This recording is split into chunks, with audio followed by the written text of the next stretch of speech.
Κύριε Στάτση, έχει το λόγο. Ναι, κύριε Πρόεδρε, επειδή είναι τρία θέματα συνεχόμενα. Ένα, κύριε Στάτση, ένα.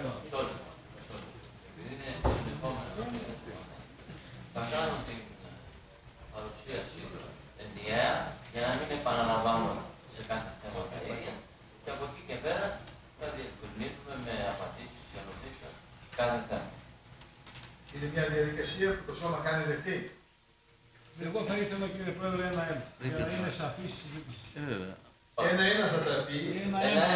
Να μην τα συζητάμε και τα τρία μαζί. Να κάνει έστω και λίγο παρακάτω. Ένα-ένα θα τα αναφέρω. Λοιπόν, θα διαβάσω την εισήγηση. Έτσι, για το πρώτο. Ωραία.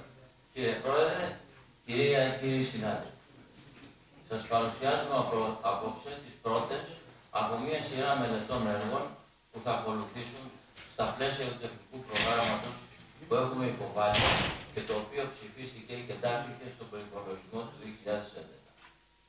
Οι μελέτες αφορούν σε έργα που θα εκτελεστούν κυρίως με αυτεπιστασία, αλλά και σε ορισμένα άλλα που θα εκτελεστούν με ανάθεση κατόπιν διαγωνισμού. Αυτά αφορούν στις περιπτώσεις εκείνες, κατά τις οποίες αδυνατεί η τεχνική υπηρεσία να τα εκτελέσει λόγω έλλειψης του κατάλληλου τεχνικού εξοπλισμού και εξειδικευμένων εργατοτεχνητών. Σε αυτή την κατηγορία εντάσσονται τα παρακάτω έργα.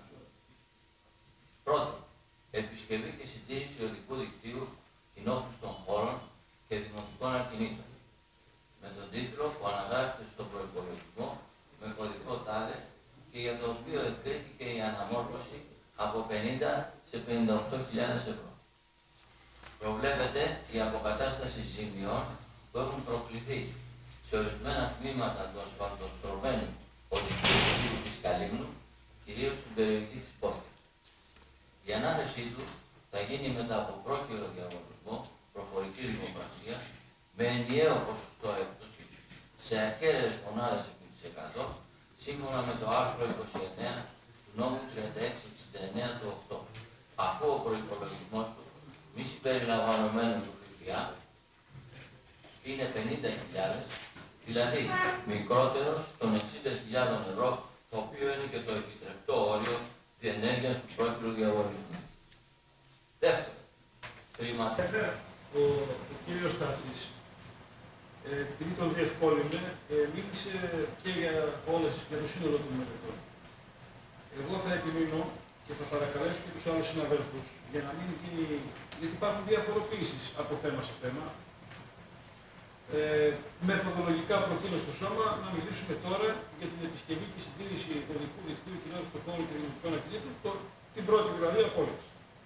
Και μετά να κάνουμε συζήτηση για τις άλλες. Να μην αρχίσουμε να λέμε και για το ένα και για το άλλο και μπερδευόμαστε εδώ πέρα. Λοιπόν, για αυτό το θέμα. Από ό,τι σας άκουσα, κύριε Τάτση, στην εισήγησή σας θα πάει με πρόχειρο διαγωνισμό. Επισημαίνω ότι και αυτό το έργο θα μπορούσε να γίνει με αυτεπιστασία, δεδομένου ότι αφορά ασφαλτικά ανοιχτού τύπου. Και ο Δήμος έχει δείξει στο παρελθόν, επί Δημαρχίας διαφορετικά. Υπάρχει τεχνογνωσία στον ίδιο το Δήμαρχο δηλαδή. Αλλά και στην τεχνική υπηρεσία για ασφαλτικά ανοιχτού τύπου. Εμείς είχαμε μια άλλη άποψη, αλλά αυτή τη στιγμή εμείς φύγαμε. Το ερώτημά μου λοιπόν είναι γιατί δεν το κάνουμε με αυτεπιστασία. Δεύτερο, έμαθα και εγώ, δεν ήξερα, στα χρόνια που ήμουν δήμαρχος, ότι στην αυτεπιστασία μπορούμε να προκηρύξουμε, να προσλάβουμε. Πραγματικά εκεί έχει το νόημα του εξτρά προσωπικού. Εκεί έχει νόημα να πάρεις επιπλέον προσωπικό. Δεν έχει νόημα να πάρεις επιπλέον προσωπικό όταν το έχεις σε ειδικότητα εννοώ. Όταν σου χρειάζεται μια ειδικότητα που δεν την έχει τεχνική υπηρεσία, εκεί υλοποιείται πλήρως το νόημα του, το κάνω με αυτεπιστασία, αλλά χρειάζομαι και 1, 2, 3, 4, 5 προσλήψεις. Εάν λοιπόν κάτι χρειάζεται ιδιαίτερο, θα έπρεπε να το προγραμματίσετε όλο αυτό το διάστημα, να έχετε πάρει τις εγκρίσεις που χρειάζονται και να έχετε προχωρήσει τώρα σε πρόσληψη εξειδικευμένου προσωπικού που χρειάζεται αυτό το έργο. Θα μπορούσατε να τα είχατε κάνει αυτά. Εδώ δεν ισχύει αυτό που είπε ο κ. Παντεδήματος προηγουμένως της καθαριότητας, ότι δεν έχουμε λεφτά κλπ. Τα λεφτά είναι αυτά. Ούτως ή άλλως. Υπάρχουν λοιπόν τα λεφτά. Γιατί δεν το κάνατε με αυτοεπιστασία, αφού ήταν και προεκλογική σας θέση αυτό? Ένα ερώτημα είναι αυτό. Δεύτερο ερώτημα, πιο τεχνικό. Εσείς είπατε είναι πρόχειρο διαγωνισμό. Η εισηγητική έκθεση που μας μοιράστηκε, γράφει απευθείας ανάθεση. Εδώ. Απευθείας ανάθεση. Μπορεί να πάει. Η τεχνική έκθεση. Απευθείας. Όχι. Η κατασκευή του έργου. Απευθείας δεν επιτρέπεται. Μέχρι 10.000. Αυτό τώρα. Αυτό αν είναι θα έχει ξεφύγει. Αφήστε με. Η κατασκευή του έργου λέει η τεχνική υπηρεσία. Αφού απαγορεύεται για το ποσό να το πει. Μα δεν πρόλαβα καν να μιλήσω. Ναι, δεν διαφωνώ. Έχει παραδρομή γράφει. Όχι. Μισό λεπτό. Μα δεν είπα αυτό που θέλω να Όχι. πω. Αφήστε να το πω. Ναι. Η κατασκευή του έργου θα γίνει με απευθείας ανάθεση σύμφωνα με τις διατάξεις κλπ. Δεν λέει μπορεί να γίνει. Λέει θα γίνει. Έχουμε στείλει Τρίτο. ορθή επανάληψη σε αυτό. Δεν υπάρχει. Δεν ξέρω αν δεν σας Δεν μοιράζει. υπάρχει. Ειδικά όλες αυτές τις τεχνικές εκθέσεις έχουμε στείλει ορθή επανάληψη για να σας μοιραστεί. Διότι δεν είναι μόνο αυτό το λάθος. Και η ορθή επανάληψη, εγώ έχω κύριε Τάξη μπροστά μου την ορθή επανάληψη, Ναι. εδώ, η οποία λέει το ίδιο πράγμα. Η απευθείας ανάθεση. Η ορθή επανάληψη δεν αφορά. Ναι, την απευθείας αυτό ανάθεση. ξέφυγε διότι εδώ γράφει επίσης με το νόμο Η 14. ορθή επανάληψη λέει η απευθείας ανάθεση. Λοιπόν, Μισό λεπτό. Γράφει επίσης αυτό που είχατε αρχικά με το νόμο 14-18, κανονικά γράφει 14-14, ο οποίος όμως έχει αλλάξει και ισχύει ο 36-69. Γι' αυτό κάναμε την ορθή Τα επανάληψη. ίδια γράφουν και οι δύο. Ορίστε. Και οι δύο τα ίδια γράφουν. λοιπόν, δεν είναι αυτό το θέμα. Τέλος πάντων, ξέφυγε αυτό. Ναι. Εγώ επισημαίνω το πρόβλημα, διότι δεν είναι ένα τυχαίο έγγραφο, είναι το έγγραφο της τεχνικής υπηρεσίας. Φυσικά δεχόμαστε την εισήγηση ότι το τελικό τέλος πάντων είναι ότι θα το κάνετε με πρόχειρο διαγωνισμό. Το 36-69. Ναι. Προσέξτε τώρα την τρίτη αντίφαση. Ο κύριος Μισελής δεν είναι εδώ γιατί έχει δουλειά. Είναι μέλος εκ μέρους παράταξης μας στην Οικονομική Επιτροπή. Μου έδειξε λοιπόν το απόγευμα το πινάκι της Οικονομικής Επιτροπής. Και στο πινάκι της Οικονομικής Επιτροπής, το ίδιο που είναι αύριο είναι η συνεδρίαση της, με βάση προφανώς τη σημερινή απόφαση, έχουν θέμα κατάκτηση των όρων του διαγωνισμού. Έχουμε λοιπόν, προσέξτε τώρα για την σοβαρότητα της εισαγωγής ενός θέματος, σας τα λέω, για να τα αποφεύγετε. Η εισήγηση του αρμόδιου πολιτικού προϊσταμένου της τεχνικής υπηρεσίας για πρόχειρο διαγωνισμό, η εισήγηση της τεχνικής υπηρεσίας για απευθείας ανάθεση και πινάκιο προς την αντιπολίτευση για αύριο και τακτικό διαγωνισμό. Δεν λέει ανακατάρτιση των όρων. Δεν κάνουμε στο πρόχειρο διαγωνισμό. Λοιπόν, αυτά απλά επί της διαδικασίας. Φυσικά, εγώ δέχομαι και συνεχίζω την κουβέντα με βάση το ότι θα γίνει με πρόχειρο διαγωνισμό. Ωραία.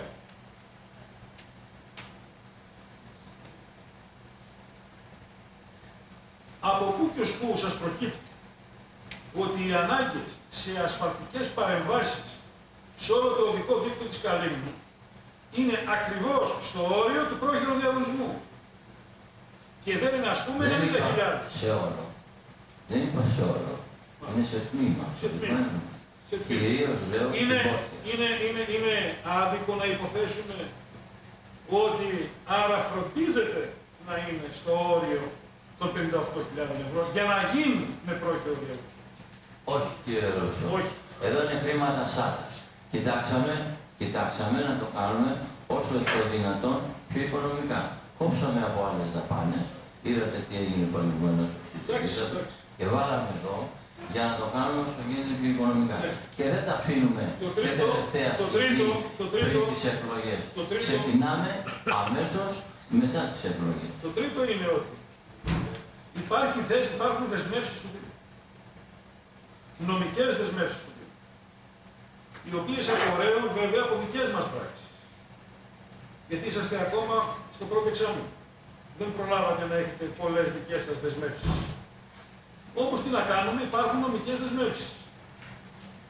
Δεν είναι δυνατόν να προχωράμε ως Δήμος σε ανάθεση νέου έργου όταν μειώνουμε τον προϋπολογισμό υπάρχοντος έργου, προηγουμένως το ανέφερα, αποκατάσταση στο αίμα Λαγκάδι Δραπέτη, 80.000 ευρώ,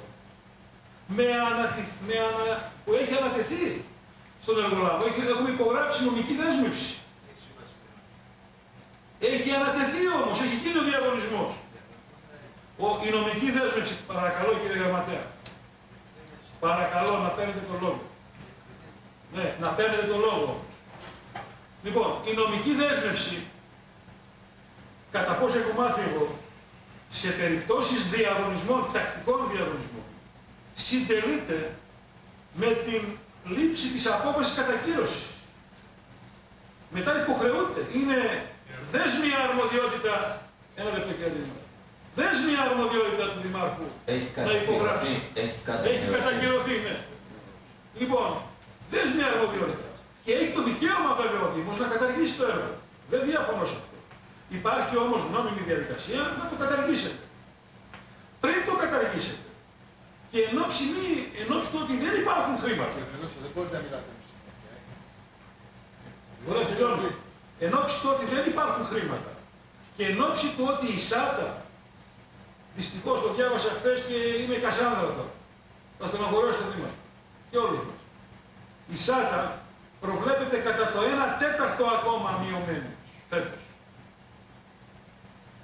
Πώς πάμε να κάνουμε αυτό το έργο, κύριε Τάτσι? Αυτή είναι η προτεραιότητά μας τώρα. Εμείς έχουμε να κάνουμε όλες αυτές τις παρατηρήσεις επί της δεοντολογίας, επί της σκοπιμότητας και επί του τυπικού πώς το παρουσιάσαμε. Να απαντήσω. Ναι, κύριε. Θέλω να πω στο κύριο Νίκο ότι η ενοχή συνομολογείται. Πιο κοντά. Η ενοχή συνομολογείται όχι με την απόφαση κατακύρωση. Με την ανακοίνωση της κατακύρωσης των ενδιαφερόμενων. Δεν είναι κατηγορούμε εμείς για κανένα. Όχι Από το ενέχομαι. Η νομική δέσμευση. Η δέσμευση συντελείται όχι με την απόφαση κατακύρωσης. Με την ανακοίνωση της κατακύρωσης στον δικαιούχο εντός της ισχύως προσφοράς. Είπατε κατακύρωση. Υπεγράφει σύμβαση. Μόνο υπογραφή. Υπεγράφει σύμβαση.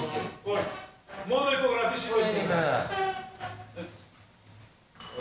Λοιπόν, Ο Δήμαρχος θέλει στον λόγο. Μετά τον κύριο Τάτσι. Αν Ναι. έχει να πει κάτι. καταρχήν για τα θέματα τα τυπικά το διευκρίνησα.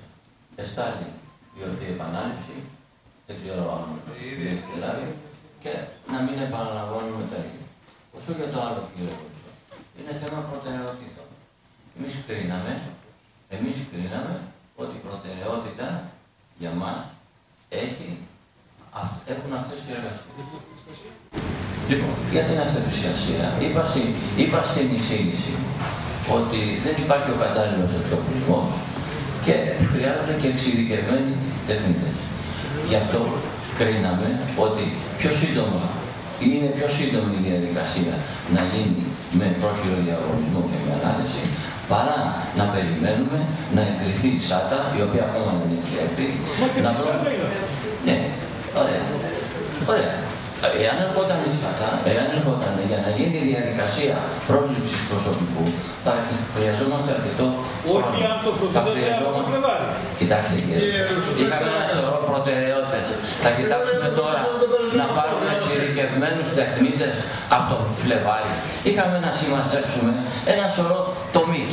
Τουλάχιστον στο δικό μου τομέα, απασχολούμε ακόμη με συμμαζέματα. Και θα κοιτάξουμε απευθείας να προσλάβουμε εξειδικευμένους τεχνίτες.